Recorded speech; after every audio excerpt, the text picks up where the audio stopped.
எதை பார்த்தாலும் கொள்ளடிக்கிற திமுக, எதை பார்த்தாலும் கொள்ளடிக்கிற திமுக. கொள்ளையோ கொள்ளை. முதல்ல மண்ணை கொள்ளடிச்சாங்க, அப்புறம் மணலை கொள்ளடிச்சாங்க, அப்புறம் மலையை கொள்ளடிச்சாங்க, இப்போ கிட்னியை கொள்ளடிக்கிறானுங்க. மனுஷனுக்கு கூட பாதுகாப்பு கிடையாது. அங்கே எங்கேயாவது ஏமாந்தோடனே பிடிச்சி கிட்னியை அடித்து எடுத்துட்டு வெளியில் கூட்டு போய் வித்துட்டு அதையும் பணமாக்கிட்டு இருக்காங்க திமுக காரங்க.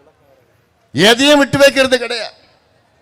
இன்னைக்கு தமிழ்நாட்டில் சாராயம் ஒரு பக்கம், சந்துகடை ஒரு பக்கம், டாஸ்மார்க் சாராயம் ஒரு பக்கம், கள்ள சாராயம் ஒரு பக்கம், எல்லாத்தோட மோசம் இன்னைக்கு தமிழ்நாட்டில் போதைப் பொருட்கள். கஞ்சா, கஞ்சா ஸ்டாம்பு, கஞ்சா சாக்லேட்டு, கஞ்சா ஆயில், எண்ணெய், மாத்திரை, காக்கெயின், அபின், ஹெராயின், இதெல்லாம் அமெரிக்காவில் தான் விற்பாங்க இந்த போதைப் பொருள். ஆனால் இப்போ அமெரிக்காவோட அதிகமாக விற்கிறது தமிழ்நாட்டில் தான். காரணம் யாரு? யாரு காரணம்? திமுக, முதலமைச்சர் ஸ்டாலின் அவர்கள். இதற்கு நேரடி காரணம் முதலமைச்சர் ஸ்டாலின் அவர்கள் தான். பகிரங்கமா நான் சொல்லுவேன். ஏன்னா அவருக்கு கீழ்தான் தமிழ்நாட்டில் காவல்துறை இயங்கிக் கொண்டிருக்கிறது.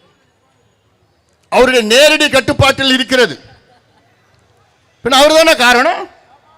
காவல்துறை தெரியாம யாராவது ஒரு கஞ்சா போட்டில் எங்கேயா விற்க முடியுமா? முடியாது. கரெக்டா தெரியும் அவங்களுக்கு எங்க விற்கிறான், யார் விற்கிறான்னு தெரியும். ஆனா அவங்க காவல்துறை இன்னைக்கு சுதந்திரமா செயல்பட முடியல. அரசாங்கம் கட்டுப்பாட்டில் இருக்கிறாங்க, ஆளுங்கட்சி கட்டுப்பாட்டில் இருக்கு, ஆளுங்கட்சி மாவட்ட செயலாளர் கட்டுப்பாட்டில் இருக்கு. யாராவது காவல்துறை போய் பிடிச்சாங்கன்னா உடனே போன் வருது மாவட்ட செயலாளர், ஏங்க நம்ம ஆளுங்க விட்டுடுங்க. நடந்துட்டு இருக்கு.